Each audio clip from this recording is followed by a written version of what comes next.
magnificent paintings by two Angolan artists. And so please take a little bit of time and look at them while you're here in the building. Now it's my pleasure to introduce Ambassador Cynthia Ifred, who has served as U.S. Ambassador to Angola for 3 years. She is a career diplomat and joined her 30 years of service in the diplomatic corps. She served in a number of different countries. I began to try to count them, but they included Yugoslavia, the German Democratic Republic, Mozambique, Austria, Somalia, Moscow, and Kosovo, and now, finally, Angola. She has also served in a number of different capacities as well. She's an expert in public diplomacy, trade issues, conflict resolution issues, and so on. So it's been a very rich and varied career. But on a personal note, I really want to acknowledge her extraordinary efforts in Angola, and particularly the support that she has given the Chamber ever since she first arrived. It's really been beyond what one would expect. She's always taken the extra step, and that's really deeply appreciated by the Chamber, its board of directors and members. So we really want to thank you very much, Ambassador Ifred. So at this point, I'm going to turn over the proceedings. Thank you, Paul. If I were to be asked what is the biggest problem in effective foreign policy formation toward Angola, or for effective business policy formation toward Angola, or toward understanding among the public at large about Angola, I would say it is the lack of current information. I think that Angola shares this problem with other countries that have emerged from a emergency situation, a war situation. The war is over, the journalists leave, the cameras are turned off, the analysts are moved to other assignments. The academics who've been studying and writing decide they had better find another subject. And the information is stuck in a time warp that seems to go back to only the war situation. There are several people in this room who have done a great deal to move Angola out of a time warp as far as information. One of them is, of course, Ambassador Paul Hare in the U.S. Angolan Chamber of Commerce. Another is the very effective and active Angolan ambassador to the United States, my friend Josefina Vitor de Quita. Another is Alex Vince and the Angolan British Angolan Forum. Lots of good work there. There's some good work that you can find on the IMF or the World Bank website, although I warn you, some of the statistics are wartime statistics, but there's some good information there. The academic world covers Angola not very well, except for our friend Jerry Binder out in University of Southern California. But in general, Africa, I think, is covered as a continent.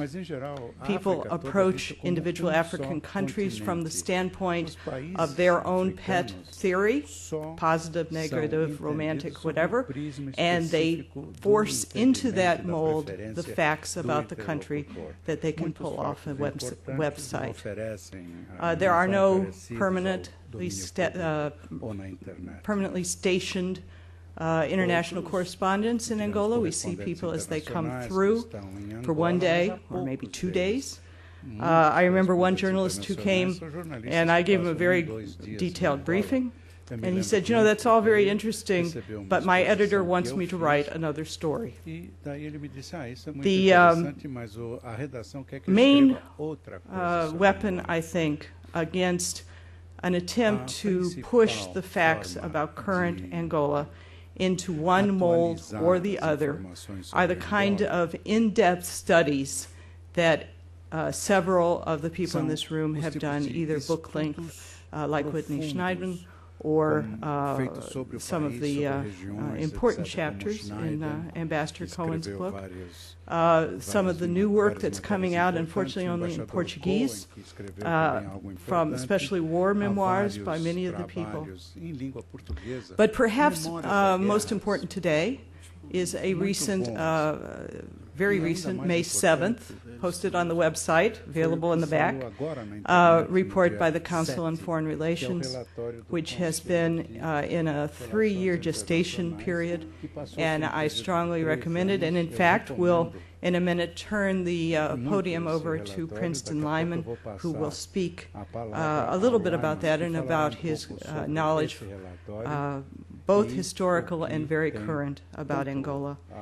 I'll then call on Francisco Canera, the senior country economist for Angola of the World Bank, who the CEM is the first one in 10 years, which is very interesting reading. Jeffrey Krilla will then speak a little bit about democracy and human rights. He's the U.S. Deputy Assistant Secretary of State, and he was the IRI rep working on Angola. IRI has done some excellent work, and there is also on their website a very interesting poll that they did last year that that IRI did, not Jeffrey, who's now with us. Vice Minister Irina Neto will speak shortly on the foreign affairs, and we have our utility player at the end, Minister David, who will speak a little bit about trade and other opportunities. So I won't take any more time except to urge all of you to read all about current Angola and to thank you very much for your interest and attention to this panel. Thank you. Princeton?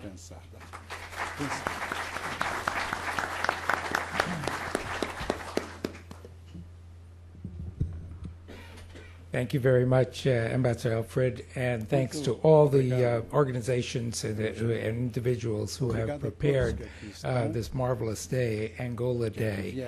I'm very pleased to speak for a little bit about the report that has just come out, advertise it a little bit here. It's on the table outside, both in English and Portuguese, and it represents a serious effort by the Council on Foreign Relations and a commission of some 20 people to look at the United States relationships to Angola.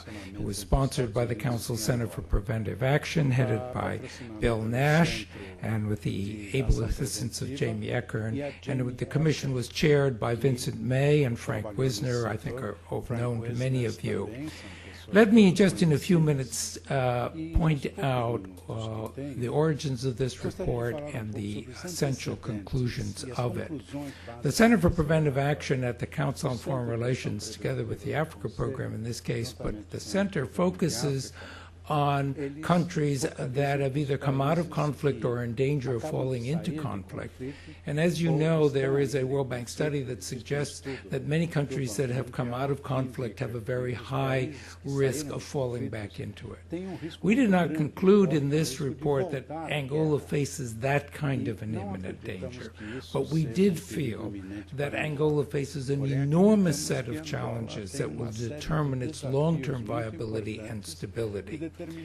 And we looked very closely at the way the United States relates to Angola and determined that the importance of this relationship was not yet registered in the way the United States was relating to this country.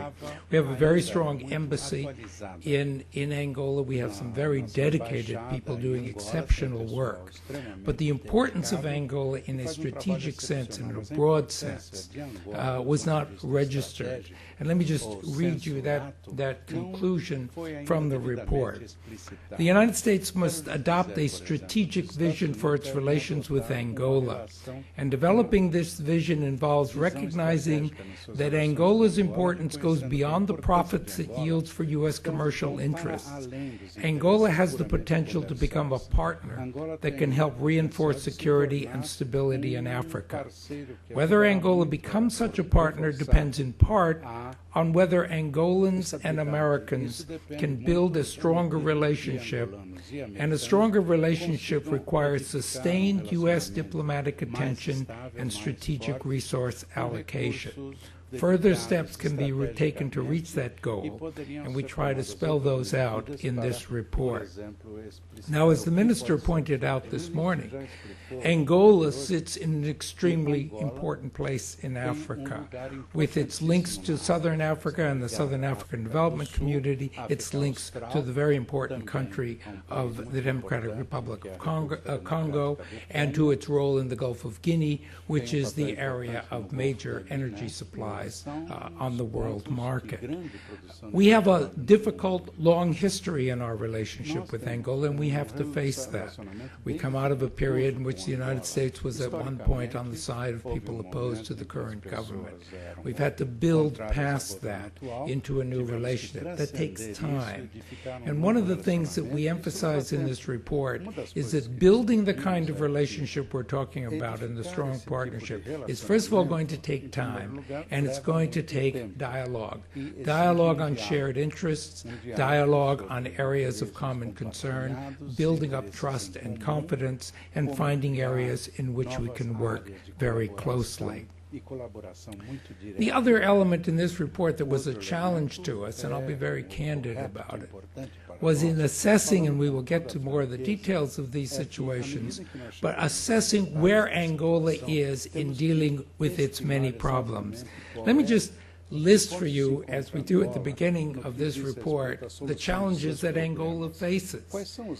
To complete its transition to peace successfully, Angola must rebuild its physical infrastructure, create democratic government institutions capable of providing public services, address the issues of transparency that have plagued its governance, reduce poverty and unemployment, develop its human capacity through education and training, revive its non-oil sectors, promote national reconciliation, and cultivate constructive international relationships. That's quite an agenda. And one of the things that we tried to do in this report was to assess where is Angola on a path of moving forward or not moving forward. Is the glass half full or is the glass half empty? And what we found in our work and in the visits to Angola and with the help of the Angolan government and officials and the embassy is that there is a lot of movement going on in Angola on all these issues, on transparency, on development, on improving access for foreign investment, etc.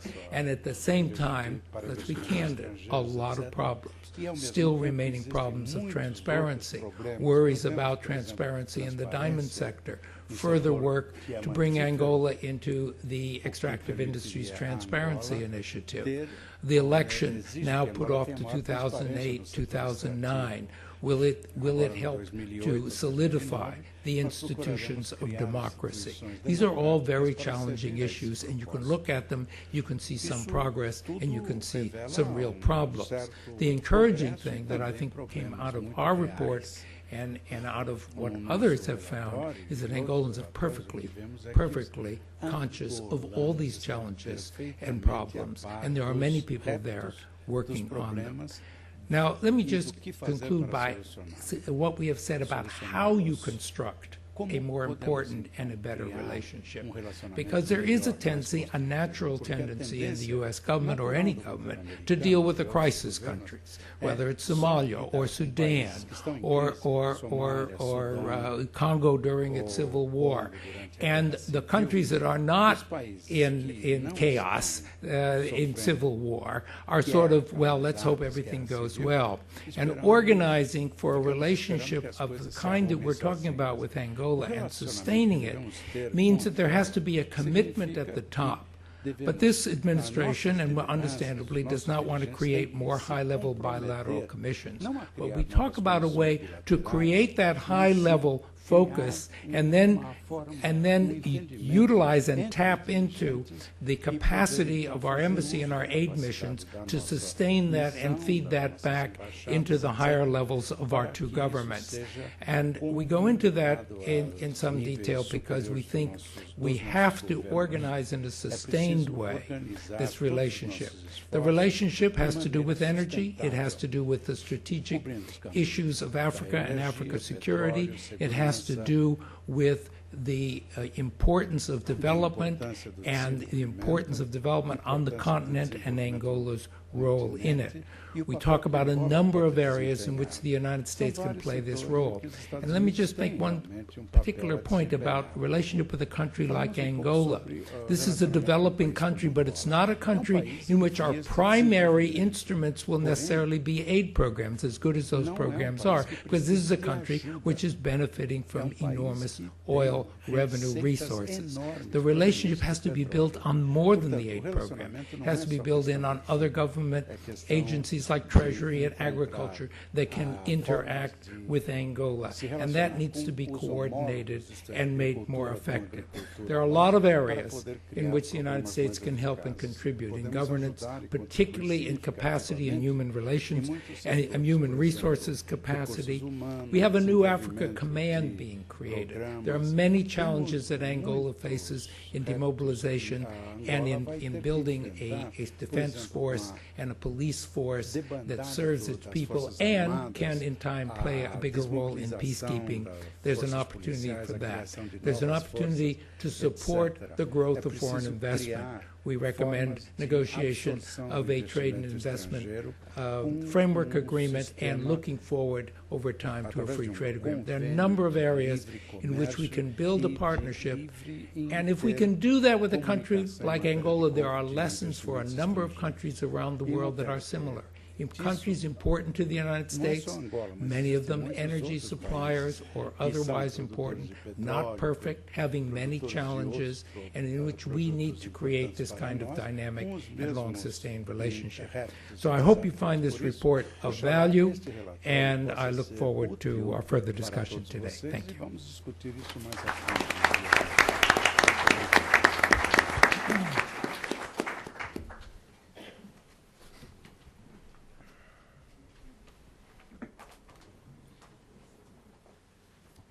Good morning, everyone.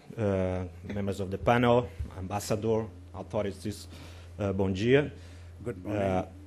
It's a pleasure to be here in this event, Gentlemen, which is é called prazer Angola estar Day. aqui neste And, dia de especially because Angola, I've been working on Angola particularmente for a couple porque of years now, trabalho and em Angola já há I've seen vários anos. many people here that I've met in Angola, and so it's a thrill to be here talking to this distinct audience. And as my predecessor just did, I'm going to show you my report, so a little bit of advertisement too. I have a few copies out there. You can, if you rush, you can get one. But the copies in Portuguese, I'm afraid, run out. We distribute, I think, over 800 copies in Angola of this report. But you can certainly download it from our website, both in English and Portuguese. And as Ambassador Cynthia said, the main challenge that we that want to know about Angola face at this point is lack of information. So this report is one very important piece of analytical work that contributes to fill this gap. It's the first of such kind in 10 years that the bank has produced. It's very comprehensive. It talks about governance issues, macroeconomic issues, developments in the private sector, agriculture, oil, diamonds, and many other things that anyone who has an interest in Angola can find some piece of information. But again, as Ambassador said before, the constraint is that most of the data available is from the war time. So some of the social indicators are still very poor because they reflect a war situation. Some of the indicators in terms of employment and living conditions are still based on data prior to 2002.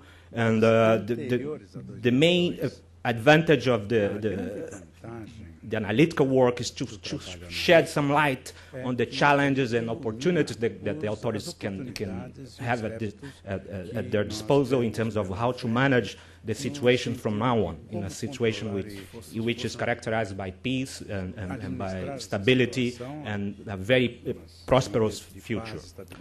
So the report is entitled Oil, Broad-Based Growth and Equity. And it evolves around a background which everybody is aware at this point, which is the increasing price of oil. So just to illustrate it, if we look back to 1861 and we draw a graphic, a picture of the price of oil over the period 1861 to 2006, we'll see many things portrayed in this chart. First of all, a lot of volatility. So we see that the price of oil goes up and down, and when it goes up, many economies suffer a lot. It's not the case of Angola. Angola actually is benefiting from a boom at this point. So while many other countries are facing what is called the petro-pessimism, Angola is now actually having a blast. So they have a lot of revenues at this point, and they can use these revenues to do a lot of good, but unfortunately, if we look to other countries, other experiences with oil, there is a lot of problems associated with this, because imagine if you find a chest full of gold and you have to manage that. And when you have a lot of money, you cannot spend it all at the same time. So we have to plan ahead for the future. So that's the main challenge that the Angola government has to face at this point. They have many priorities, they have many objectives. They have to reconstruct a country that was on conflict for more than 40 years. So everything is a priority, but they cannot do it all at the same time. And if they don't do it right, the chances are that they're going to face many more problems in the future. So that's more or less the background that the report evolves around. Just to give you another illustrative example of what are the magnitudes that Angola is going to face over the next few years. So the first figure in the upper side of this slide shows the oil production in Angola for the period 2000-2020. So we see this hump shape in the chart. So that means that oil production is going to peak in 2011, 2010, more or less. But this, just a remark, doesn't consider new oil discoveries. So considering the current proven reserves, that's what is expected. That's what is the oil production profile. So it's going to peak at more or less 2,500 barrels a day. If we translate that into revenues, and we have played around with different price scenarios, we see that no matter what the scenario is, Angola is going to be faced with managing some $20 billion a year of oil, just oil revenues, to almost $40 billion a year, just with oil revenues, excluding diamonds. That's a huge challenge, right? Because if they spend it all at this point and don't think about what's going to happen after 2020, what's going to be of the next generations, right? So that's one major challenge that they have to face. And if they spend it too quickly, what are the macroeconomic consequences that's going to entail? Is the exchange rate going to be at a level that is conducive to new businesses? Is inflation going to stay low? Are they going to create jobs in the non-oil sector? So this is another side of the story. But moving forward, just to give you a more conceptual framework, there is a figure in the literature that's called the paradox of plenty. And this phenomenon was termed after a book that was published by Kathy Cole in 1997, and she looked at the case of Venezuela, Nigeria, Iran, Algeria, and Indonesia in the mid of 1970s oil booms. And the paradox of plenty basically means that oil-rich countries have a tendency to create centralized bureaucracies to control oil profits, and this leads to inefficiencies, inadequate policy choice, corruption, waste, and vulnerability. And there are four main contributors to this phenomenon. The first one is another phenomenon which is being termed the Dutch disease, and I will talk about that a little bit later. The second one is associated with oil revenue volatility. As we've seen in the previous chart, there's a lot of ups and downs in the trajectory of the oil price. The third one is weak governance, which is associated with a huge amount of resource and natural resource in an undiversified economy. And the fourth one is limited institutional capacity. Okay. And just to illustrate visually what the paradox of plenty can mean, so if we look at the figure in the right-hand side of the slide, we have a measure of oil dependency for a few countries. So we see that Angola, Algeria, Nigeria, Gabon, they all depend very heavily on oil. So almost all of their exports are oil. I think in the case of Angola, the data we have shows that some 98% of all oil, export revenues are from oil and diamonds. So it leaves only 2% of the total export revenues to the other products and services. But if we look to the left-hand side of the slide, we see a list of countries by the rank of the Human Development Index. And that shows that most of the countries which are on the right-hand side of the first figure are in the bottom of this other table, which means that while they have a lot of oil, a lot of natural resource, they also have the lowest social indicators. So this is a common situation. It's not a characteristic of Angola only, and it's a challenge that many of these countries face. Some of them have dealt with in a good way. So you have the example of Malaysia, Indonesia, and others that have made the transition to a better social indicator plateau. But other countries are still struggling, and especially Angola, which has just come out of a civil war and a very violent one and very destructive. So the challenge on this perspective is very huge. But now turning to the other phenomenon, which is part of the paradox of plenty, the Dutch disease. Again, you can find some literature on this, and I have quoted a few options for you. You can find the full reference in the country economic memorandum. But the concept of the Dutch disease is basically associated with the impact of a huge inflow of foreign exchange in the economy. And this phenomenon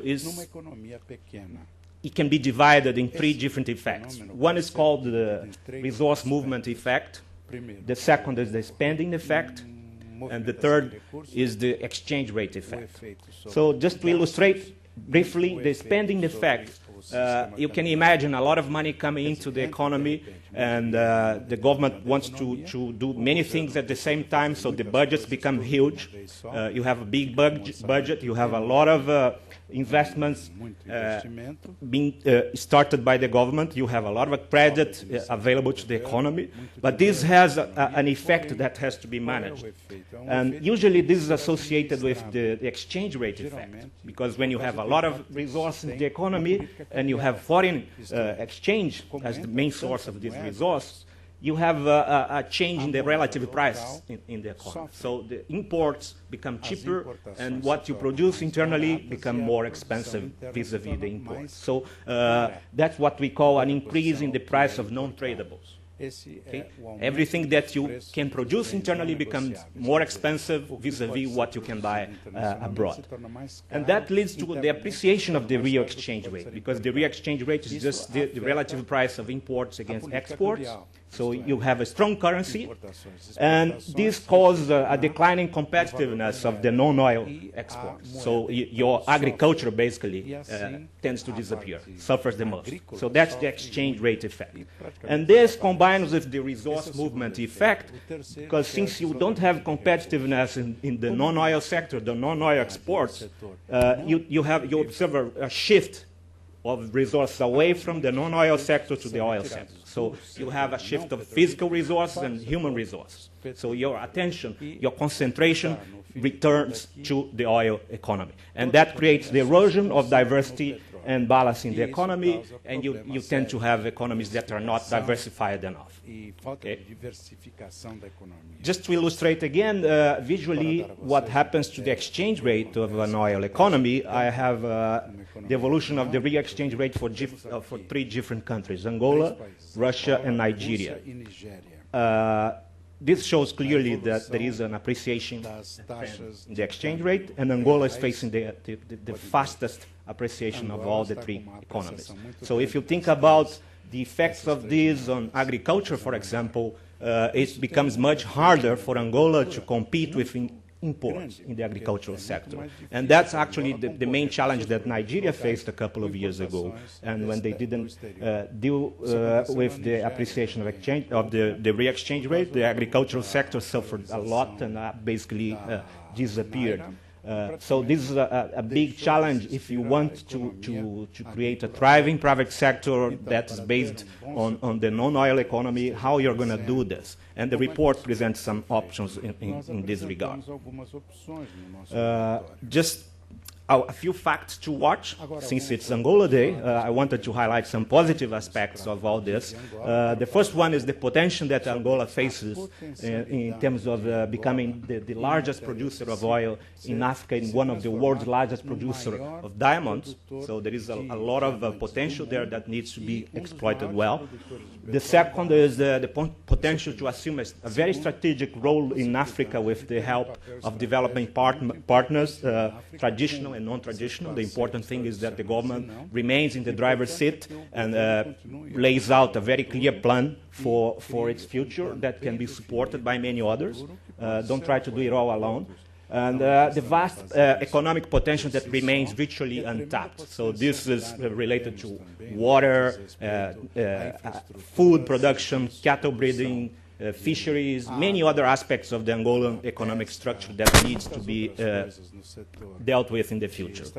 But, as I said, some of the challenges involve the huge inflow of foreign exchange that can create problems in terms of macroeconomic management, especially associated with the volatility of oil or price of oil, because as we have seen before, the price of oil goes up, but it can also go down. So if Angola relies only on oil, it's going to be in trouble in the future when the price goes down. So there is an urgent need to diversify the economy and insure it against the oil shocks that may come in the future.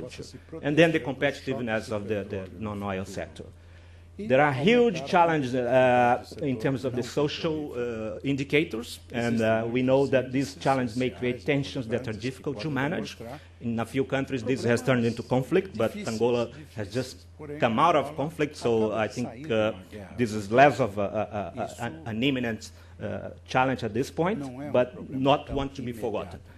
And the high dependence of natural resources just complicates this challenge. So as Ambassador, my predecessor, just mentioned, there is a very comprehensive study by the World Bank that establishes a statistical association between dependency on a single natural resource and the possibility of conflict. So that's another reason to diversify the economy away from the oil and mineral sectors. And the final challenge is the limited institutional and technical capacity that is very present in the case of Angola. I was here for the last half hour of the previous panel, and I saw the minister refer to that. So that's another point that requires careful attention by the authorities. So just to conclude with the main messages of the country economic memorandum, well, there are 6 main messages. The first one is that Angola needs to conclude the transition to a market economy. So as we know, Angola was a Marxist economy for many years, and this created some practices that are still prevailing in the economy. So if you want to develop a capitalist economy with a very dynamic private sector, you have to make the transition to a market economy. So there is no other way. So this is ongoing. We have been in contact with the authorities for many years, and we understand the constraints. And actually, it's not advisable to do it at once. You have to adopt a gradual approach. especially when you have limited technical capacity. The second is the fact that continued deficiencies in policy design and implementation need still to be addressed. So that's again something that is related to how the economy needs to be handled and how the mineral wealth needs to be managed. The third is define a clear strategy to manage the oil boom at this point. The report makes the case that a good policy option would be to follow what the economists call the permanent income hypothesis, which is trying to establish some reserves, put aside some reserves to draw on when the price of oil goes down, and save some funds to this reserve when the price of oil goes up, so that you can maintain a permanent income or a permanent expenditure pattern over the years. The fourth is we need to see improvements in the business environment and in the investment climate, so that you can create incentives for the private sector to develop. The fifth is that agriculture should be prioritized in the budget and in the planning of policy, economic policy, to generate employment and incomes. So one of the possibilities here, given the context, is to invest in non-tradables in the agriculture sector. Because at this point, with the overvaluation of the exchange rate, it's going to be difficult to compete with tradables. And finally, the quality and the supply of public service to the poor must improve. And this is just like how can we use these oil revenues at this point to alleviate the suffering of the poor population that have been through a lot of difficult times during the war period. Okay? And I would just conclude here and be open to questions in the course of the presentation. Thank you.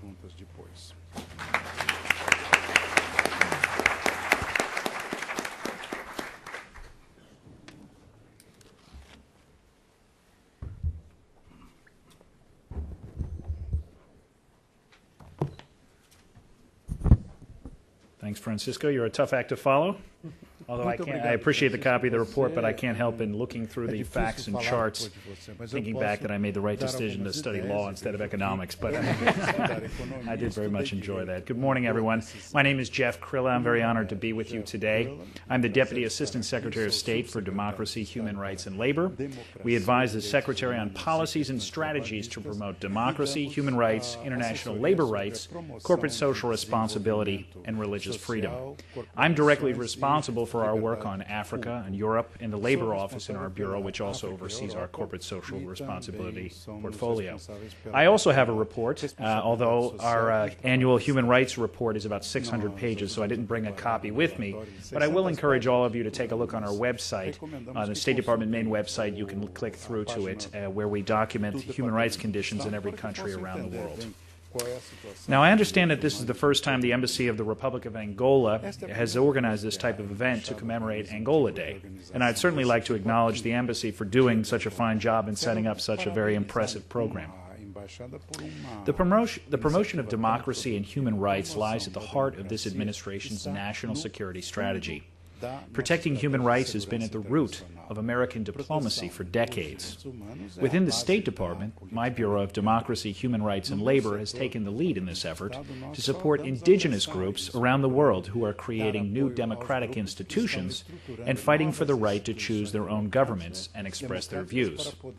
My Bureau carries out these strategies by helping men and women around the world in new democracies as they promote civil society through training, political development work, elections monitoring, and many other efforts.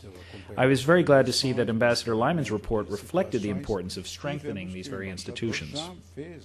Now, if we can work together to give activists and educators in these countries the tools they need to develop the respect for human rights, their states will become strong.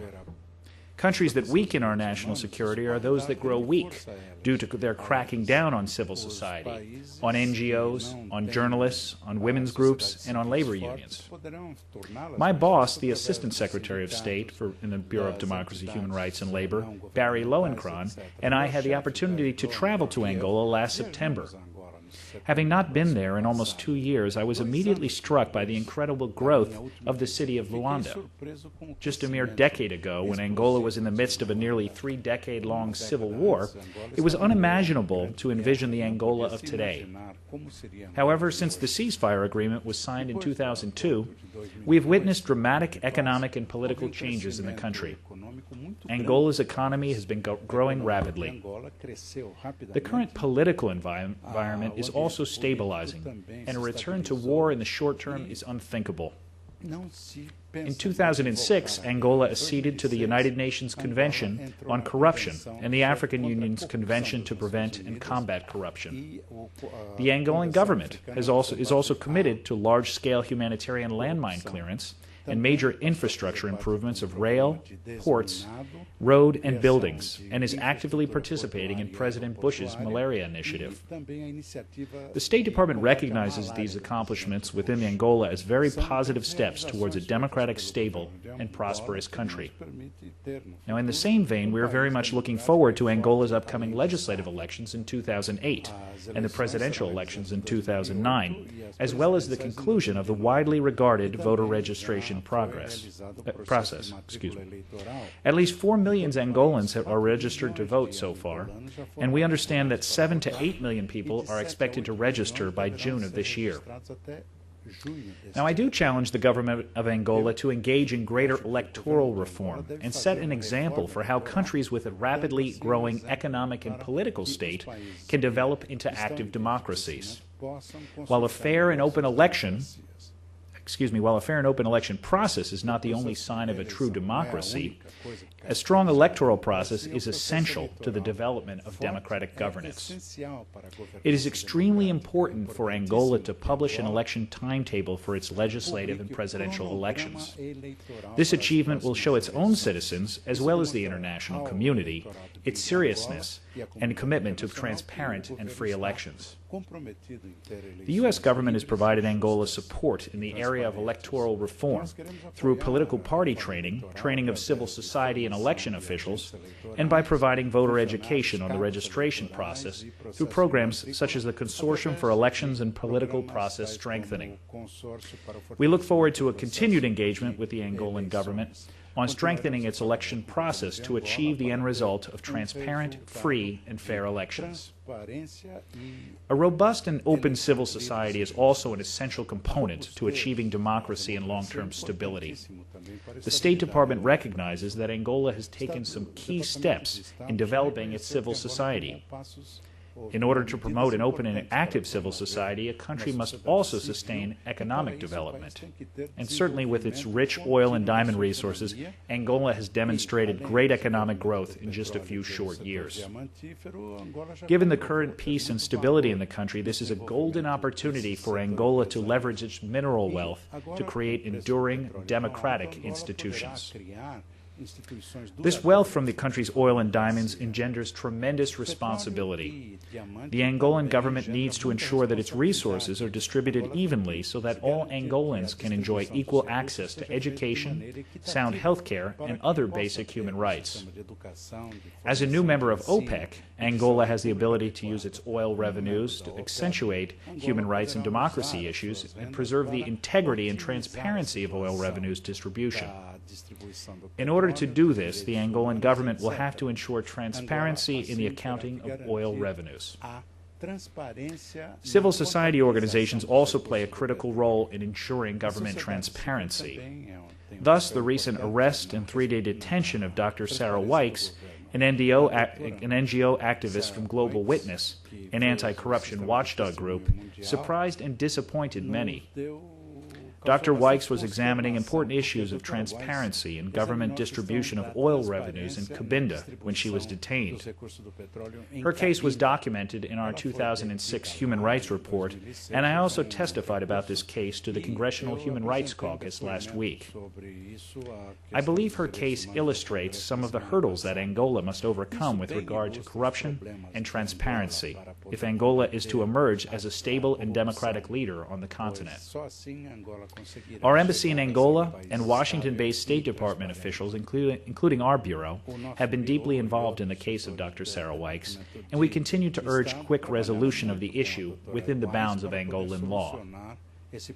I challenge the government of Angola to promote and sustain a robust and active civil society, which includes broadening transparency of oil revenue distribution and improving upon their record of arbitrary arrests and detentions. It is imperative for countries like Angola, which has made tremendous strides in such a short period of time, to not only build a vibrant, engaged, and open civil society, but to also expand the role of nascent Angolan civil society organizations from the simple role of service providers to watchdogs and advocates for good governance. Only in such an environment can Angola continue to have stability, peace, and prosperity. The U.S. government has been working to build the civil society of Angola and has provided training to its government and civil society officials through the Municipal Development Program, through the Civil Society Strengthening Program, and also the Commercial Law Development Program. We are also providing grants for NGOs to work in Angola through the Human Rights Democracy Fund, the flagship program of my Bureau of Democracy, Human Rights, and Labor. Angola's long-term stability is rooted in the development of a strong, enfranchised civil society and citizenry. As the country makes more notable strides towards a secure, peaceful, and democratic state, Angola has the potential to be a great stabilizing force on the continent. We welcome their movement towards this state. And since Angola's motto is Virtus Unita Fortior, a Latin phrase meaning virtue is stronger when united, we look forward to continued engagement with Angolan officials and civil society organizations as they persist on the path of democratic reform. Thank you very much.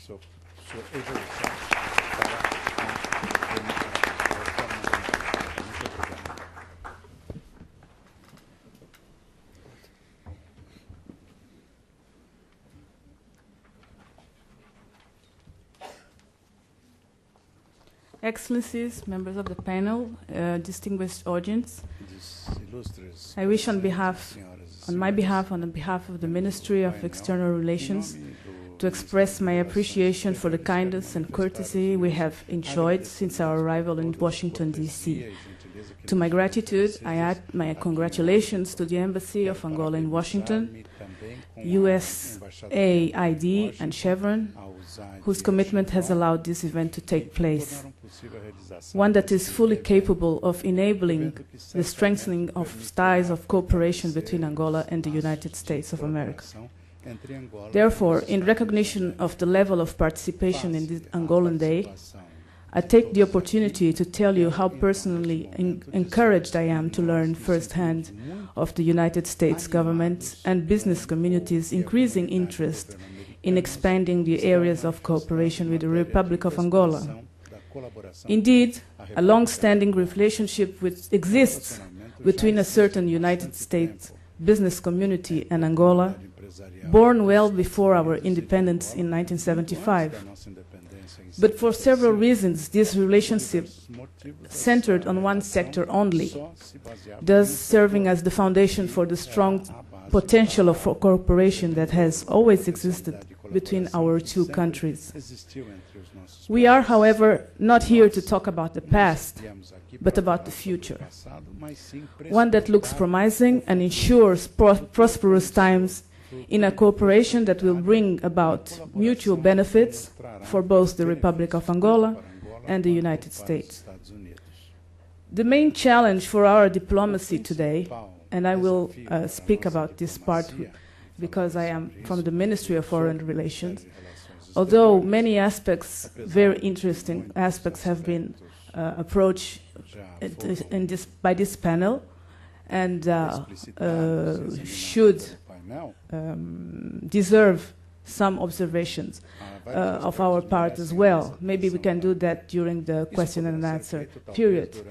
But I will resume my communication based on these aspects of the foreign relations.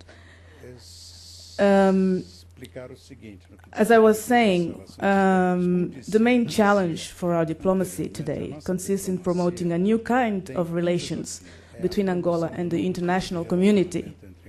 In fact, Angola is slowly ceasing to be a recipient of emergency humanitarian aid to become a player in the globalized economy and a partner sought for the business prospects it offers.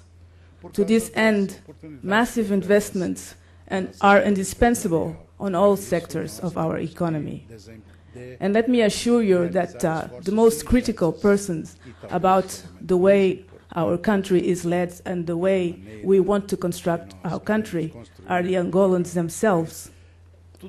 Our specific situation has made it very hard to define which sector is of priority compared to the next.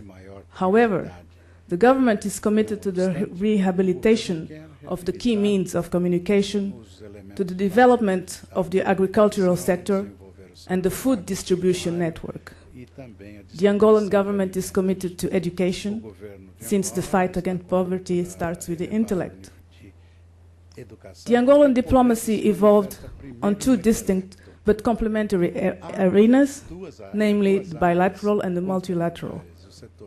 Bilaterally, the Republic of Angola was able to go around the constraints imposed by the international conjuncture, which did not allow the country to raise the funding necessary for the reconstruction it deserved after various decades of destruction and many armies involved in that destruction.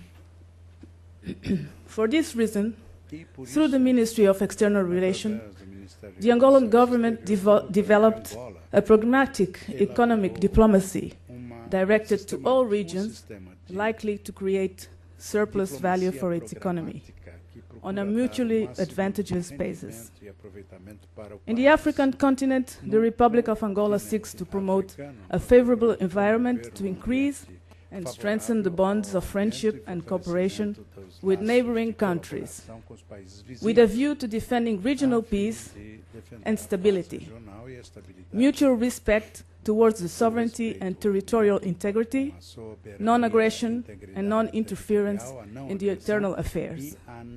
In SADC, the major economic bloc the Republic of Angola is part of, this environment has become even more necessary in achieving our goals of macroeconomic convergence.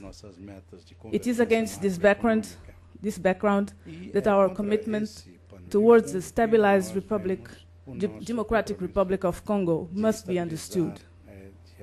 For obvious reasons, economic relations with the continent of Europe has received a significant amount of our attention, as there are many of our country's traditional partners in bilateral cooperation. On the other hand, the European Union, being the world's second largest economic bloc, our relationship with its members exerts a decisive influence in improving relations with this institution. Diplomatic relations with Asian countries have seen an interesting growth, one which was accelerated by the climate of peace. The excellent economic performances attained by a number of countries in Asia can inspire and comfort our own economic performance. This has justified the fruitful closeness with countries such as China, South Korea, and India. Looking at the preliminary results, we know beforehand that other partnerships will follow. Ladies and gentlemen, let me take this opportunity to dwell more on our relationship with China, one that has always been a matter of curiosity and sometimes concern on the part of some Angolan counterparts. The Republic of Angola is very happy with the excellent relations it enjoys with the People's Republic of China, especially in the economic, trade, and financial areas. This appreciation is based on the existing shared ground of interests and mutual respect, which have allowed an unprecedented speed in the strong trade relations.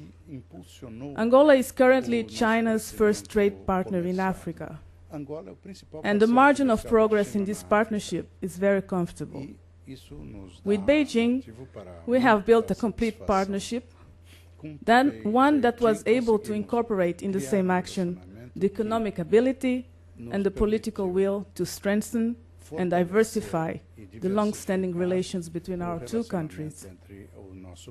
Finally, with the American continent, the Republic of Angola's ambition is to increase the current progress with its partners. We already share long-standing ties with certain countries in the region, countries that have always stood out as invaluable allies in dealing with and defending our standpoints at multilateral fora.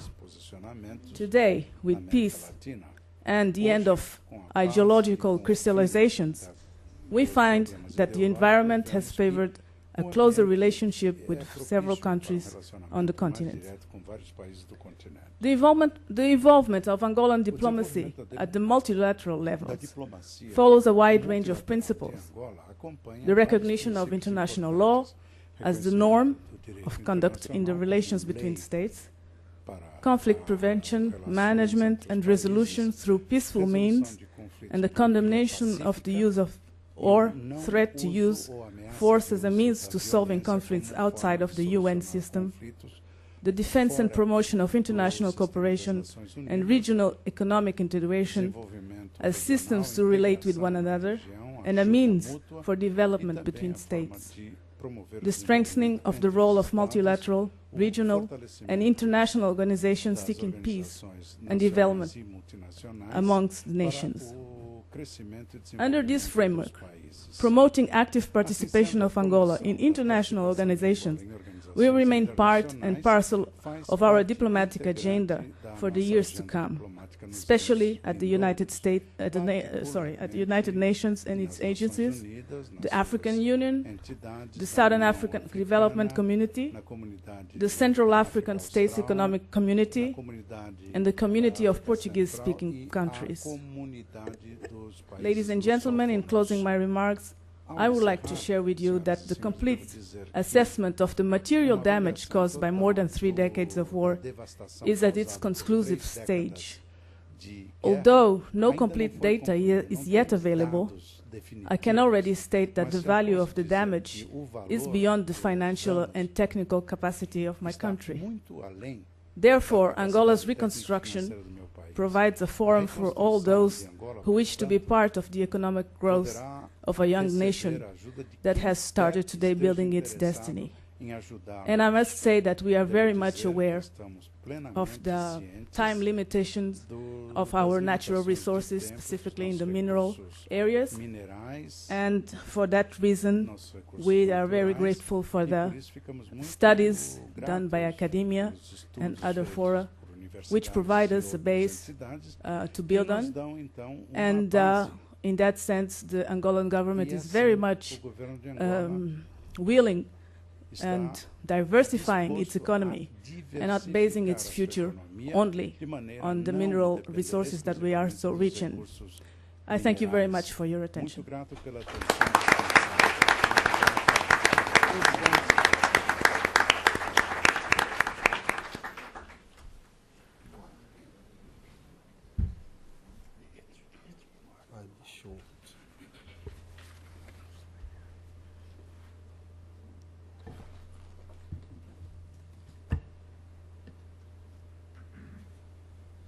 Thank you very much.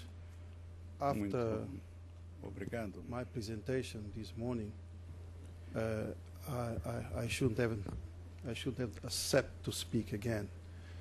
Therefore, I will just take a few moments. And I will start by recalling presentation we had yesterday with the U.S. Chamber of Commerce, and the Deputy Minister of Public Works explained the amount of roads that we are rebuilding at this stage. He said that our first priority was to rebuild, to repair what existed already. And for 2006, 2008, if I'm not mistaken, the program called for 4,000 kilometers 5,000 kilometers of road to be repaired. Most of these roads go inland, far inland. And these roads are, together with the bridges, you mentioned 50 concrete bridges and more than 2,000 meters of steel bridges. We can mention other things like electricity, water. Most of this activity goes towards diversification. We know that the country is heavily dependent on oil.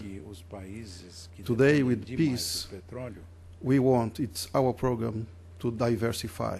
It's the program of the government. And the observation, the easy observation of what we are doing in terms of rehabilitation of infrastructures calls for that, shows clearly what is the objective of our government. I'll take just a few more minutes. I will skip a lot of slides I had prepared before, thinking that that I didn't have to make the first presentation. And I look at our challenges today, taking into account our diversification. We have a big team working towards regional integration within SADC. And that calls for having a free trade zone in 2008, a custom union in 2010, and a common market in 2015. Again, this is an exercise that aims at trade and diversification, not trade in oil and diamonds, but on other types of industries and activities within the country. And this is the program of government. We are working towards AGOA. And yesterday, at the discussion with U.S. Angola Chamber of Commerce, it was clear that we need a program for development. We have been given a possibility of export a big number of products, duty-free, tax-free, into the United States. And the real situation is that we cannot deliver. After 3 decades of war, 5 years of peace, country completely destroyed, under a program of macroeconomic stability and infrastructure rehabilitation, we still cannot take full benefit of AGOA and deliver products into the United States, although we have been given this facility.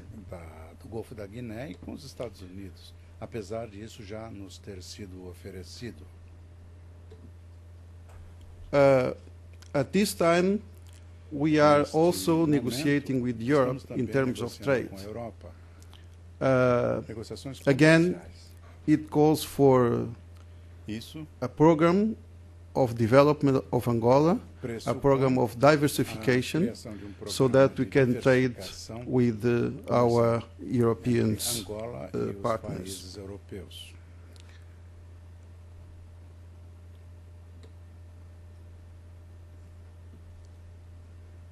Being Minister of Industry, it's also my obligation to show the areas where we seek investment of potential American companies at this specific case.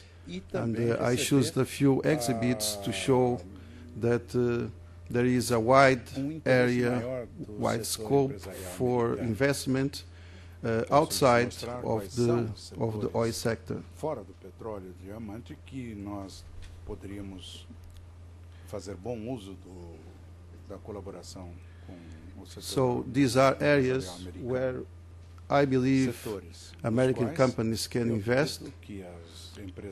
I'm not sure it's all. I recall that a few years back I was making, on the invitation of my great friend Paul Eyre, a presentation at U.S. Angola Chamber of Commerce, and one nice young lady during questions and answers asked me, tell me please, apart from everything, where do you want Americans to invest in Angola? So that's the situation. We need investments in all areas. These are only some of the examples I picked up to show our trend to diversification and our objective to have the possibility of investments in various areas of our life. Dos investimentos em diversos setores públicos. Way forward, I would be very happy if I could leave Washington being convinced that we could have some sort of negotiations with the United States that would strengthen our partnership in terms of economy. We are trying to do that with Europe. I think sooner or later, and I hope we will start these sort of negotiations with the United States, so that then we'll be able to fully implement AGOA, have benefit of this facility, and at the same time be able to grow the country, grow in terms of human development as well. And I will stop now because I'm sure you'll have time for questions and answers. Thank you very much.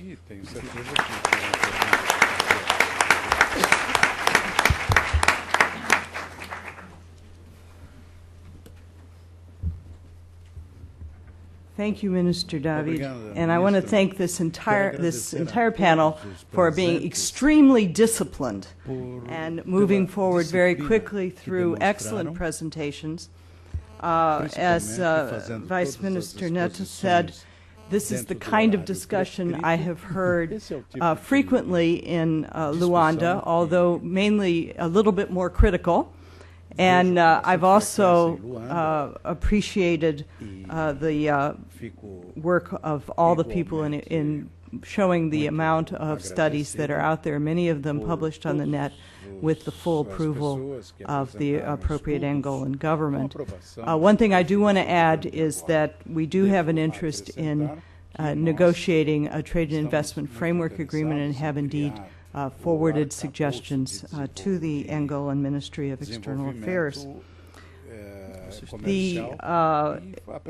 I think when I first got to Angola, I saw the situation as being a crossroads. Angola is at the crossroads, and which of the way will they turn? Straight, right, left? What I've come to understand after 3 years is that Angola is not at the crossroads. They have moved forward, but they haven't chosen either straight, right, or left. They've chosen their own road that's moving off somewhere between the two sides, which is, I think, very much in the Angolan character to find their own way. But it also makes it more important for us to examine the true complexity. With that, I'd like to open up the floor to questions. I would ask you to please wait until the microphone gets to you, identify yourself, identify who you would like to start with answering your question, and then I will let other people follow up on the panel. So, yes, please.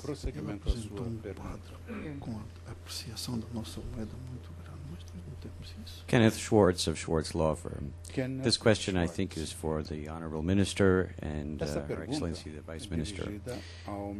Infrastructure, physical infrastructure, roads, hospitals are obviously very important, but one of the things that can really catalyze in foreign investment is the ability to enforce commercial agreements.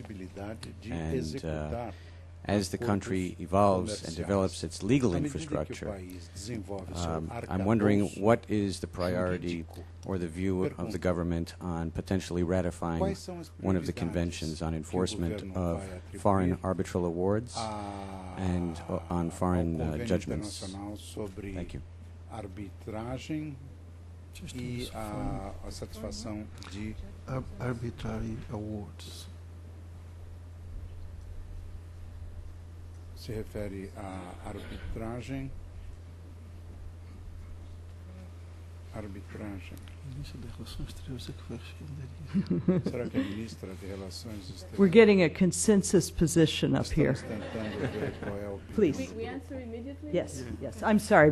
I think we'll do it in the American way of one question, one answer, and we will just sit down. I'm sorry.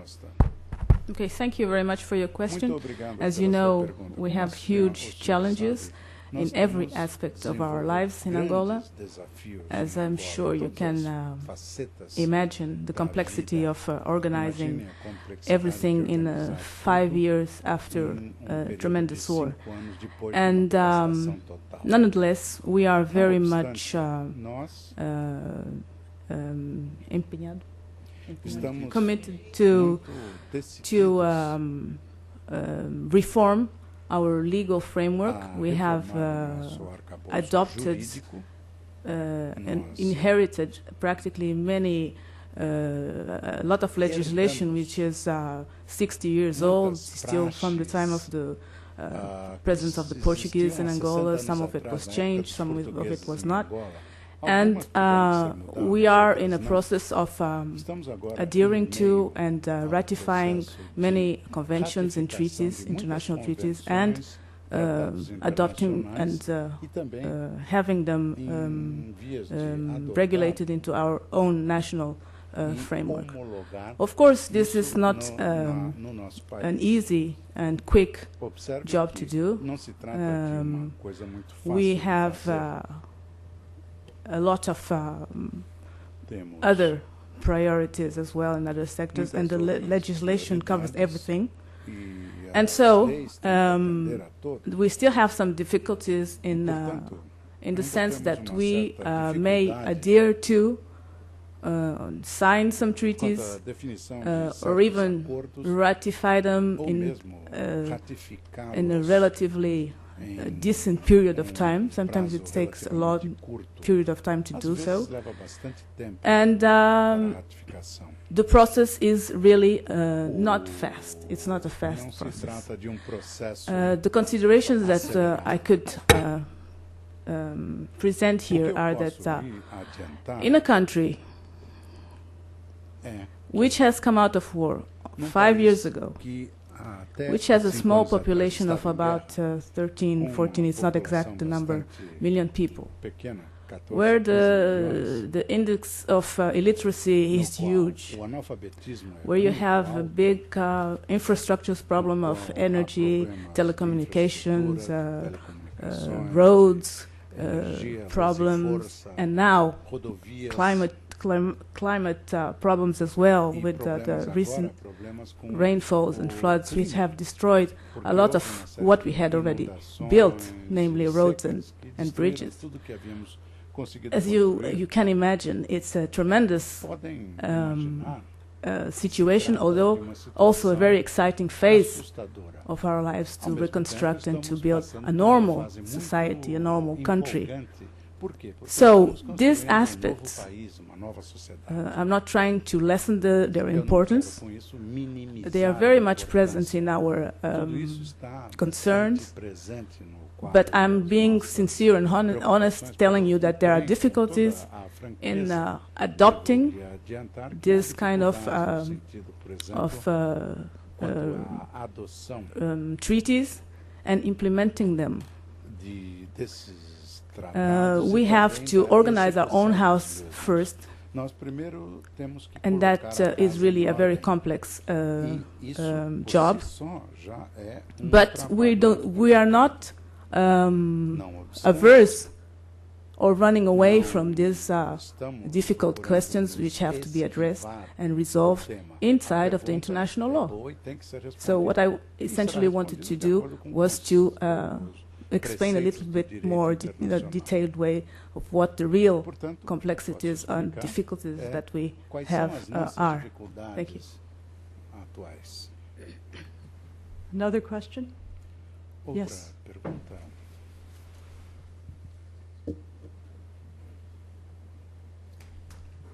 Thank you. Good morning. I am Ed Barber from Good Works International. Ed we have Barber. a considerable interest in Angola, and Good Works I welcome International. your comments from Muito interesse em Minister, the Angola. Deputy Minister, and others about E ficamos muito Angola's quest satisfeitos for com o que more foreign disseram os investment. ministros, no sentido de que My Angola está question, though, cada vez refers mais to predisposta a receber the investimentos considerable estrangeiros. history of A minha pergunta state ownership, tem a ver which com I a assume is not just propriedade to be do Estado. discarded.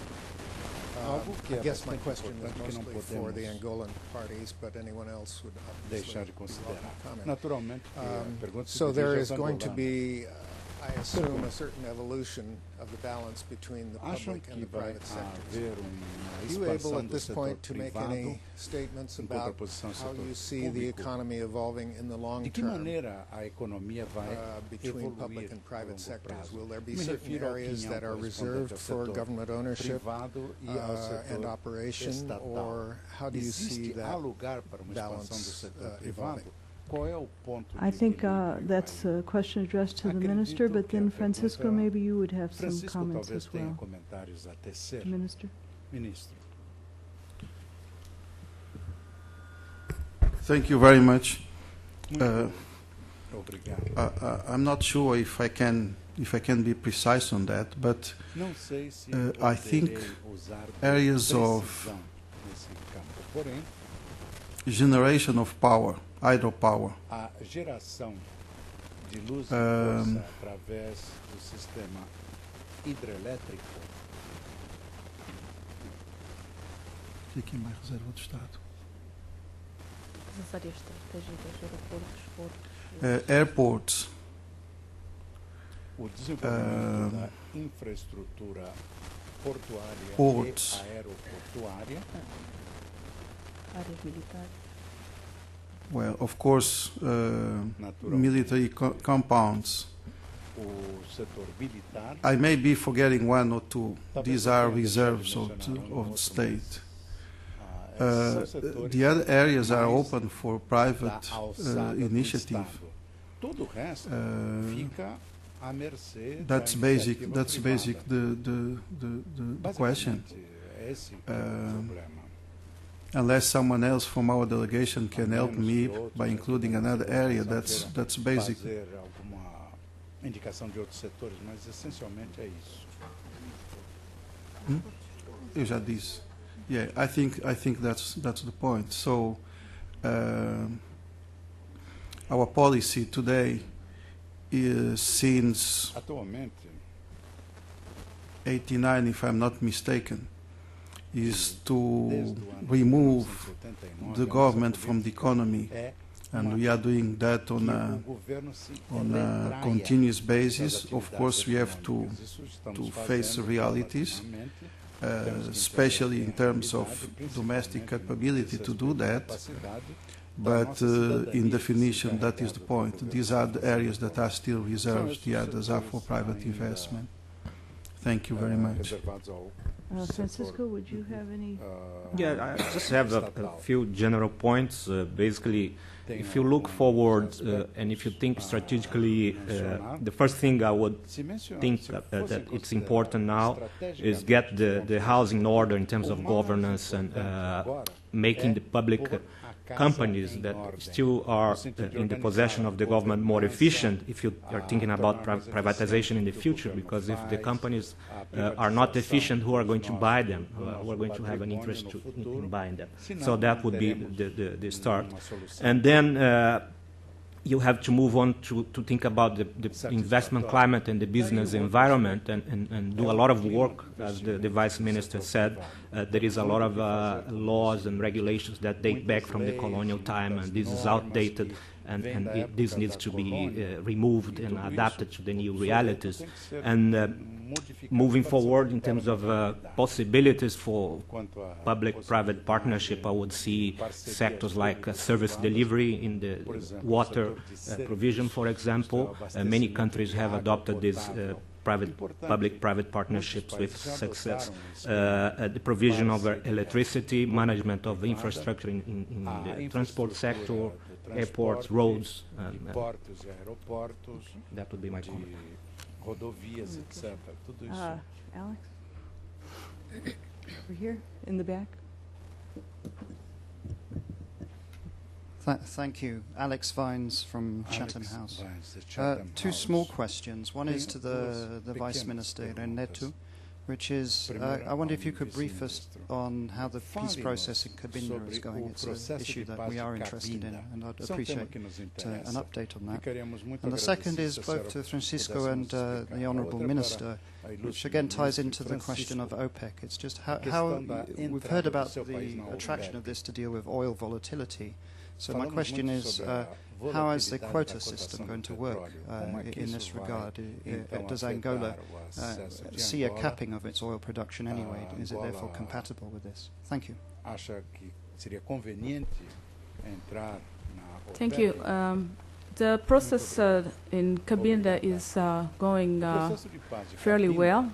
An agreement was reached between the government and the forces, military forces, which were still active in Cabinda. And there is a process of national reconciliation. Actually, with Cabinda, the national reconciliation became really extensive to the whole of the territory of Angola. And the peace achieved in 2002 reached the whole extension of our country. The process involves the integration of the military, paramilitary forces into our national army. That process is underway.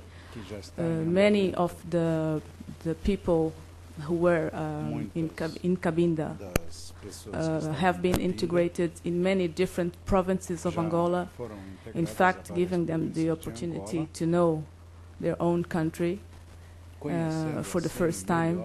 As you know, and we have repeated this many times, we had many decades of a period of war, which means that for people who are younger than me, the possibility to know our country physically was practically impossible unless you were in the army. And the fact of being a soldier, in fact, permitted many people to get out of their province of origin and to travel around the country. Not exactly in a tourism or safari business, but it provided, in a sort of perverse way, the sense of national unity, because it distributed many people from different origins into other areas. And this is happening as well in Cabinda with these forces that are being reintegrated into the national army. Not all of them are going to be remain in the army, and so there is the question of providing training so as to permit their integration into the labor market, which is another of our difficult issues. The fact that a lot of young people dedicated a big part of their life to the war, and were not able to study and to gain skills to do something else.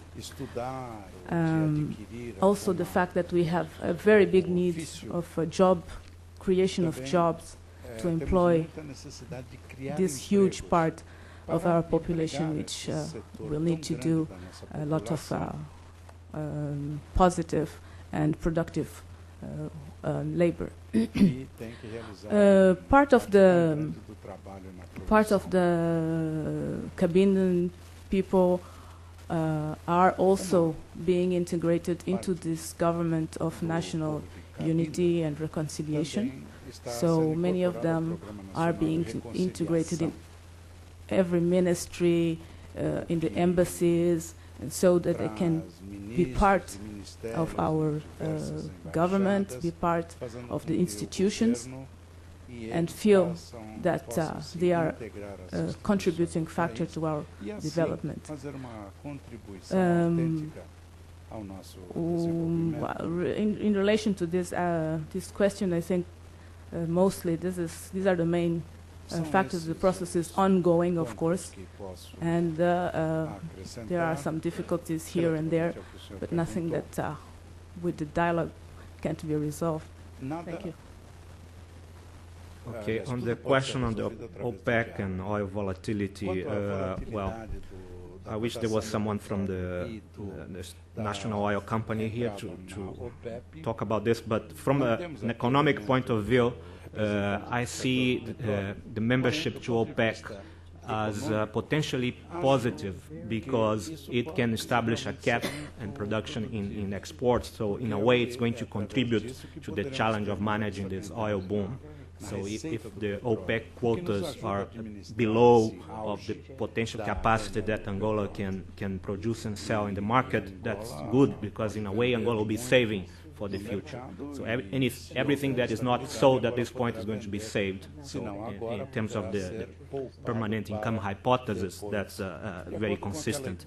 Another aspect of this, I think, is the status that Angola can obtain or derive from this membership in terms of their international relations with other countries.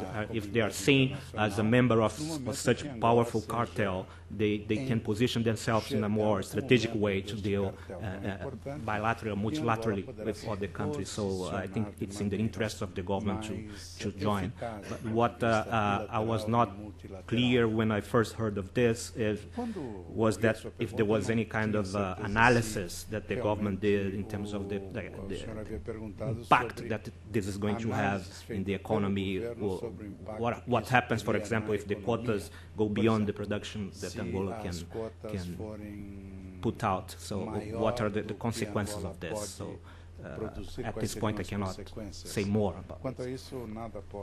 Jeff, I noticed you were writing down. Was that any comments that you wanted to make on any of these subjects?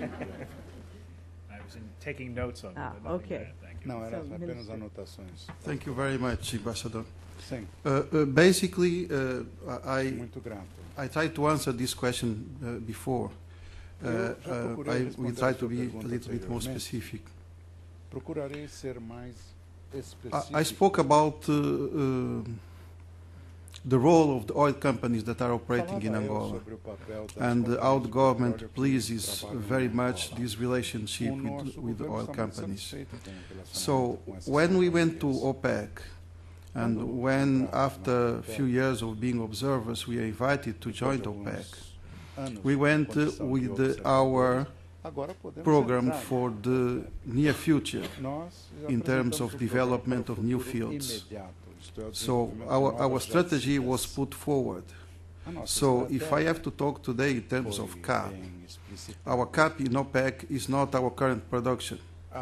As a matter of fact, we slightly increased production after we joined already OPEC.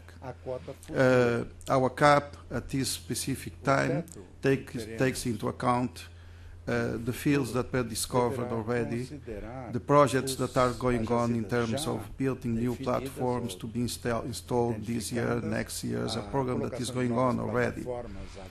As you know, oil industry is a kind of medium-term industry. It takes 5 to 10 years maybe between discovering a field and starting trading the crude oil from that field. A lot of work to be done. So these programs, the ongoing work has been taken into account. Does not mean that in future we may have to manage this issue. But at least we can manage from the start point of view of spending in a project. Thing we cannot accommodate is to invest on a project, and when it takes the time to start producing the field, you cannot produce, you cannot recover your investment. So this is what we have to manage to avoid situation. This situation has been taken care of at this stage prior to joining OPEC. Thank you very much. Yes, Madam Ambassador.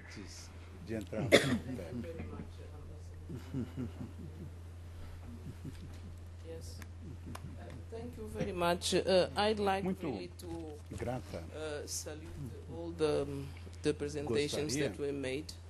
They were very, very deep, and indeed, although there was no intention of discussing oil today, I really appreciate the intervention that Francisco Carneiro did, because also he enhanced really the knowledge about what's going on in oil in Angola. And I have just two questions. One is just a comment to what you just said, relate to the necessity of the government to reinforce the functioning of the public companies. Just to say that the government created one new secretary and one new organism within the government, which is the Secretary of State for the Public Sector, that really will work on that in terms to help the companies to restructure themselves and improve the level of their competence and performance.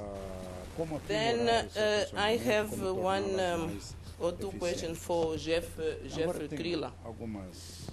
Related, the first one is related to the elections.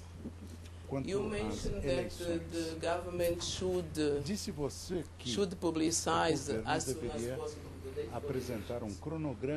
But I'm sure that you are aware of all the difficulties that the government of Angola went through after the first general elections, because maybe of some lack of preparedness for the old players in the process. Now, the government is taking all the precautions to avoid that the elections will bring about again any kind of problems. So all the preparations are going on. I believe you know that the preparation of the electoral law packet took a lot of time. Now the electoral registration is going on, and the President already announced that the parliamentarian elections are going to take place in 2008, and the presidential elections are going to take place in 2009. Then the Angolan electoral law also has a provision that gives the president the option or the possibility of calling for the elections 3 months in advance. So indeed, the government and the president is waiting for the preparedness, the electoral registration, and all the logistics being in place to hold the elections. So I don't know, and we have been really explaining and discussing that many times. I don't know how it will be possible for the president to say, okay, the elections should take place. Momento o presidente declarar as eleições serão realizadas daqui a 3 meses. So the question is that we are looking how to do those next elections with all inclusiveness, transparency, and fairness. And of course, as we did for the first elections, with the observation of the international partners, international organizations, com a colaboração das organizações internacionais, invite some observers from the United States. Then when it comes to human rights, I'm really surprised because what you mentioned about massive arbitrary detention. In Angola we don't have... Mencionou você algo sobre detenção em massa. Em Angola isso não tem. But when it comes to Dr. Sarawicz, I should say maybe a lot of people here are not aware of the situation. But Dr. Sarawicz is a member of one NGO, which is international NGO, Human Rights Watch. She entered in Angola as a journalist and is a British citizen. The Angolan government is dealing with the British government on that issue. Dr. Sarawicz was arrested, but based on all the the rules in place. She was liberated. She had an assistance of 3 lawyers, and the process is going on. I mean, Angola is a country also where we should observe the rule of law, as you and everybody knows. So, Dr. Sarah Wicks was not arrested arbitrarily, and the process is going on at the adequate institutions. Thank you very much.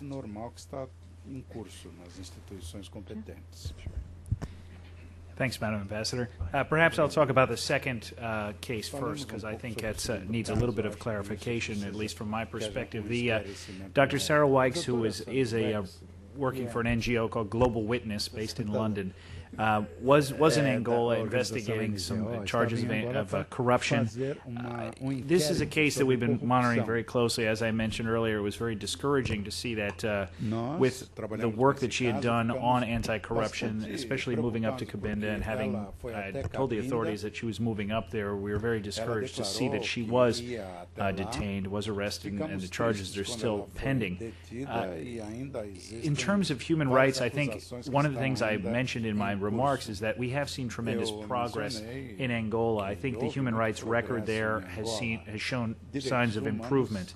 Not only the peace agreement in Cabinda, the increased investigation and prosecution of human rights violations, and of course stepped-up training and partnerships with human rights NGOs on the ground to curb abuses by the police, which has historically been a problem. I think these are all very positive signs, and I tried to reflect that in my remarks, and certainly connected to those, the increased liberalization of the media.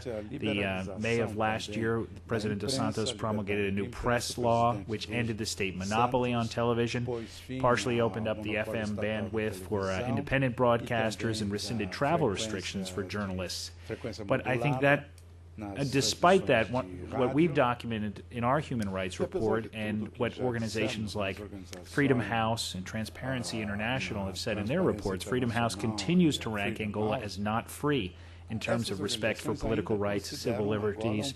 Transparency International continues to rank Angola as one of sub-Saharan Africa's most corrupt countries. These are problematic for those of us that are following human rights. I think we continue to document cases in our human rights report, and I think it's important for us to work together. I know, Ambassador, you and I talk frequently, and I think I was very pleased that there was some resolution to the Dr. Wicks case, that she was able to leave the country. I look forward to following that case closely as it moves forward, but certainly from a human rights perspective, I much like many of those in the international human rights community, look forward to working with Angola to strengthen those human rights, that they continue to move positive direction. So I very much appreciate working with you on those cases, and would look forward to more of that in the future.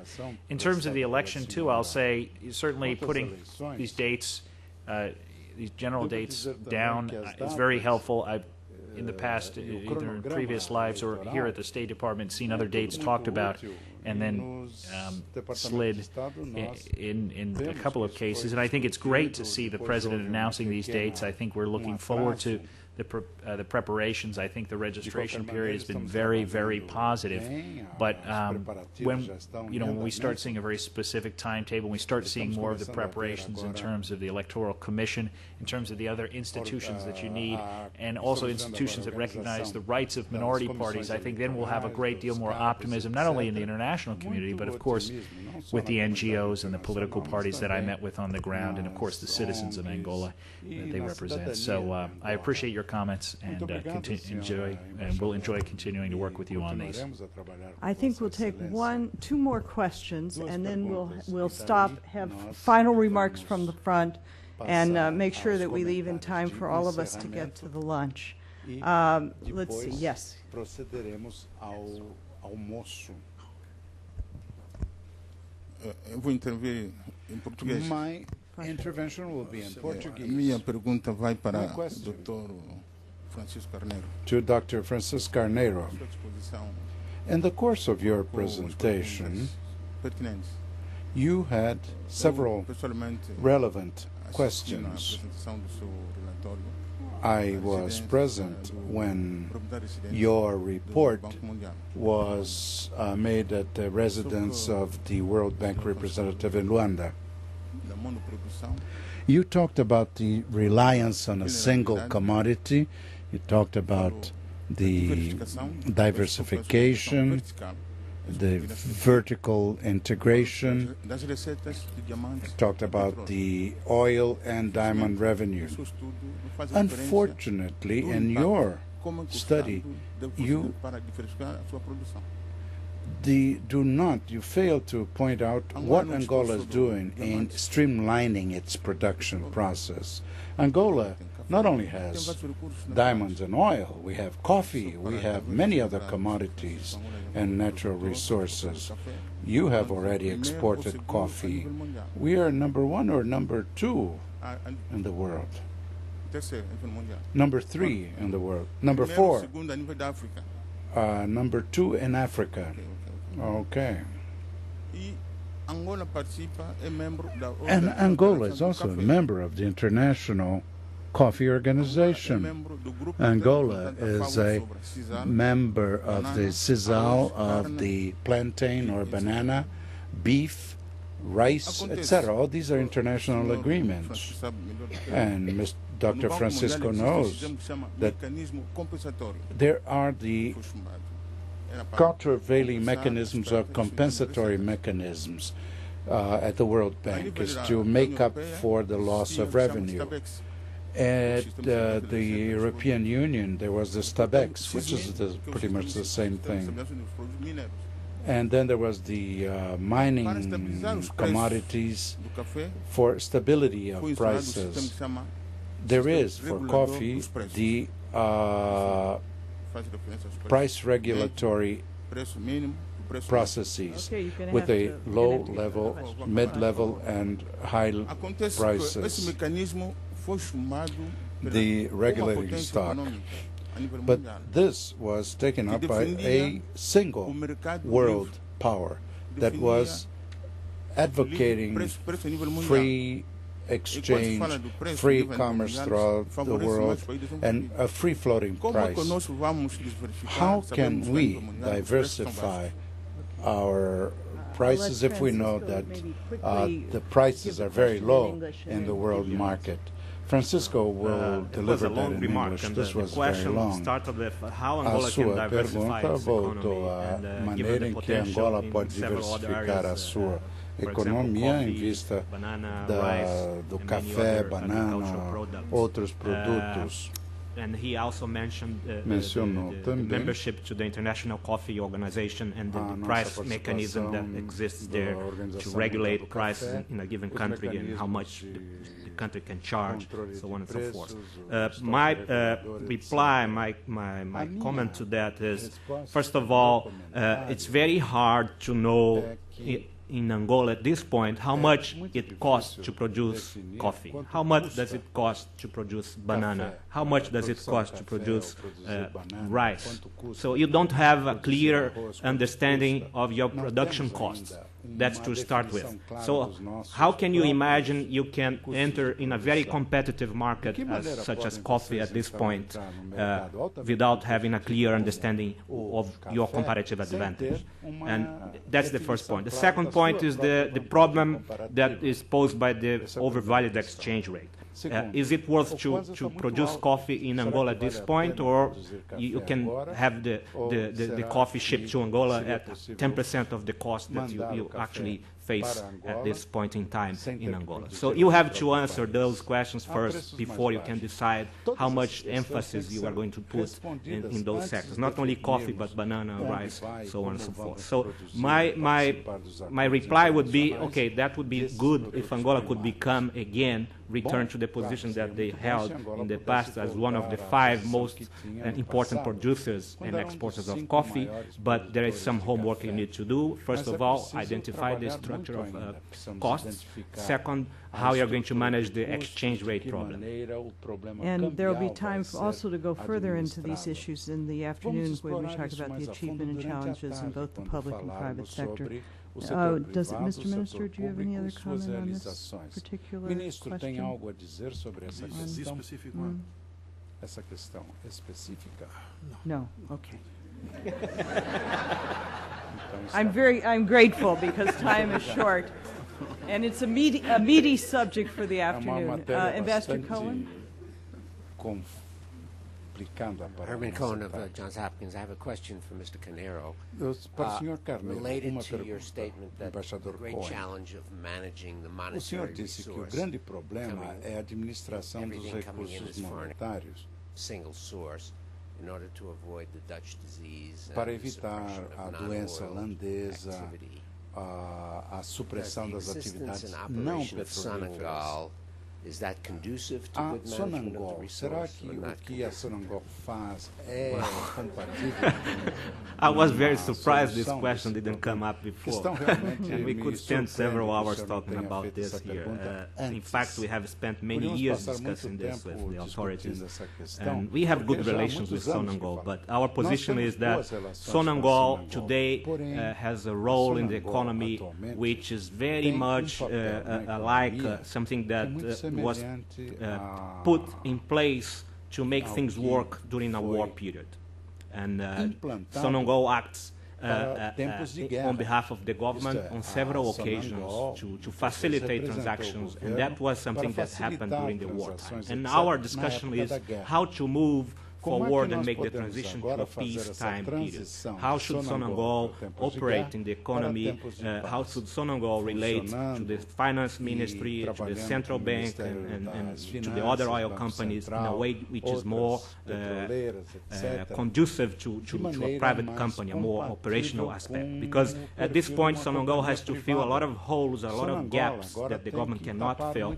For example, provision of fuel to public agencies in the interior of the country, and they have to physically carry the fuel and build bridges and fix roads, and that's not the core operation of Sonangol. It becomes a burden on the operation of Sonangol. They become less efficient, less economically efficient, and they should try to phase this out and move to a situation in which the government takes over many of the quasi-fiscal operations that Sonangol performs at this point, and Sonangol concentrates on its business principles, which is to produce and sell oil. And moving forward, you could even think about a more open system as you observe in other countries, like distribution of fuel, that there is a potential there. But as we understand, there is an issue of capacity at this point in terms of who can take control of these quasi-fiscal operations, and who can take control, for example, of the concessionaire and the regulator role of that Sonangol performs at this point. Is there enough capacity in the Ministry of Petroleum? The government says no, there is not enough capacity at this point. But is there a plan to move these responsibilities to the Minister of Petroleum in a short time of period or in the medium term? That's not so clear at this point. So what we have been discussing with the government is the necessity to move forward with a time-bound plan to remove these operations that Sonangol does, the role that Sonangol plays at this point, and that's going to be beneficial to the economy, beneficial to governance, beneficial to transparency, and that's an open dialogue. I'm going to take advantage of my autocratic role to limit last comments to the Minister and to Princeton Lyman. Thank you very much, Ambassador. Well, I will start with making comments about Sonangol, about the role of Sonangol within the government. It's a very complicated issue, but I worked for Sonangol for 15 years, so I have the obligation first to defend them, and second to explain a little bit, at least in terms of my view. Sonangol role on financing. And that is the main problem that Angola Ministry of Finance has with IMF and World Bank. Why was that? During the war, the risk assessment of the international financing institutions favored Sonangol in relation to the government. The government, the country was under war. For someone that is outside, there is a clear understanding that from one day to the other, the government can fall down for the guerrillas. Oil fields were made offshore, were operated by foreign companies in partnership with Sonangol. Some of those oil fields are 50, 70 miles offshore. Sonangol was considered a martyr company because always delivered the crude oil that it was supposed to deliver. Therefore, for the financial institutions to finance Angola, they would prefer to be paid with X amount of cargoes of oil rather than to be paid with X amount of dollars from the central bank. And that's why Sonangol started building up a very big role in our financial society. Then, if the financing activity, or if the finance was, for instance, a line of credit to build bridges, as Francisco said, to do some sort of work, then Sonangol indirectly would be involved on that, because Sonangol does not know how to build bridges. Someone else from Ministry of Public Works also would supervise that, but the debt service would have to be made by Sonangol with cargoes. Then there was a complication, a fiscal complication with Ministry of Finance. That's why a few years ago there was a recommendation from the IMF to have a kind of a triangle for discussions, Ministry of Finance, Sonangol and Central Bank, to settle down all the accounts, fiscal accounts, as a result of that. So this is really a problem, first of the war, second because that intervention of Sonangol was giving more comfort to financial institutions. So what can we do today? We within Angola are fighting on a constant basis to avoid more financing projects or financing facilities with cargoes. But still, there is the feeling that the risk is less if Sonangol is ahead of the government, poses the guarantees. Because it's true that Sonangol has no default records on that, and the government unfortunately has. Therefore, the government have. Therefore, there is that perception. Today, with the recovery of macroeconomy, with the amount of reserves on central bank, it's believed that it's possible to start defacing this exercise and having a much normal rule. It's something that is not only a Sonangol task, is also a task of the international financing institutions that still favor Sonangol instead of the government. Well, these are basically remarks in relation to that. I need to take this opportunity to thank the audience very much, all the organizers of this event, people that came here to speak and to express ideas. We also thank the favor we benefit from Ambassador Cynthia, from our ambassador here as well. We're talking about oil. I'm basically an oil man. Extraordinary relationship we have with the American oil companies we enjoyed for a long time, that are result on success in oil industry over here, in Angola. I take chance to make one more appeal, and that is that same way during the war it was possible to build up on oil industry, Now, in terms of peace, it will be possible to build up on a diversified sort of economy. And as we counted with the American companies during the war, I think we can count with American companies during peace as well. So my appeal is for increasing investment in Angola. In terms of democracy, we don't know everything about democracy. We're learning. We don't do everything right. I cannot comment very much about the lady of Global Witness because I don't know details. But I know a few things. That organization doesn't like us. It's true. That is true. Yeah. That organization doesn't like us.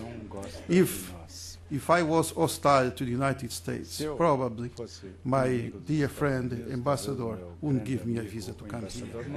Yes, I would. Yes, I would. So we are ready to help. We are ready to cooperate in democracy. But my appeal is that if, in fact, the world wants to help us to build up on that, please send someone more neutral, and we'll be able to recognize our mistakes, our difficulties, our learning process, and improve. We are committed. We don't do everything right, but we are committed. We try to do things the way we do. Our president set a very good example of tolerance in this process of peace settlement, gathering all parties. Our press is very free. They don't forgive us anything internally. So we're ready to hear, but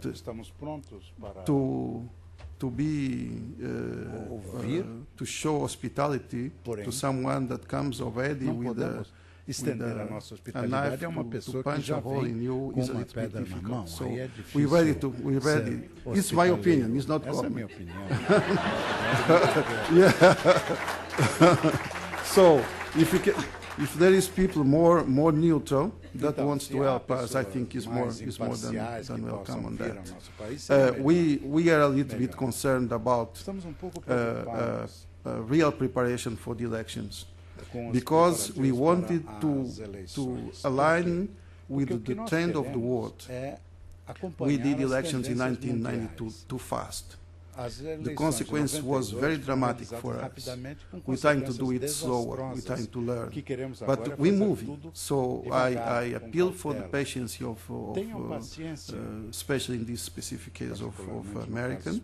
I appeal for support as well.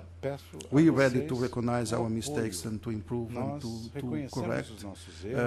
Be sure that we will do the elections and hopefully 2008, 2009. Thank you very much. Muito grato.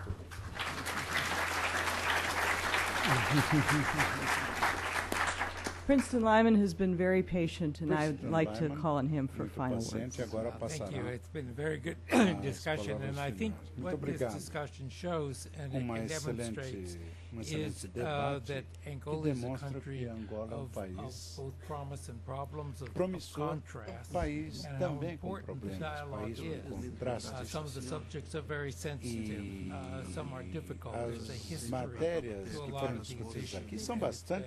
We need to have this kind of sustained Mas é isso que nós precisamos ter, diálogo constante em torno de questões que devem ser.